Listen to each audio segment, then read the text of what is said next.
আসসালামু আলাইকুম। আজকে শেজওয়ান সস বানিয়ে দেখাচ্ছি। এর জন্য 15টা শুকনা মরিচ সিদ্ধ করে ব্লেন্ড করে নিয়ে নিলাম। 1/4 কাপ তেল দিয়ে দিচ্ছি। 1 চা চামচ চপ করা গার্লিক আর জিঞ্জার দিয়ে দিচ্ছি। 1/3 কাপের মতো পানি দিয়ে দিচ্ছি। ভালো করে মিশিয়ে 1 টেবিল চামচ টমেটো সস দিয়ে দিচ্ছি। দিয়ে দিচ্ছি 1 চা চামচ চিনি।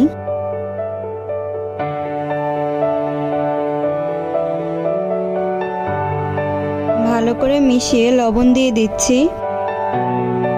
দিয়ে দিচ্ছি 1 চা চামচ সয়া সস।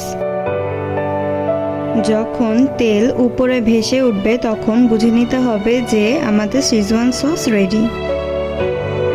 আজকের ভিডিও কেমন লাগলো বলতে ভুলবেন না কিন্তু, আর অবশ্যই ভালো লাগলে লাইক করে দিবেন।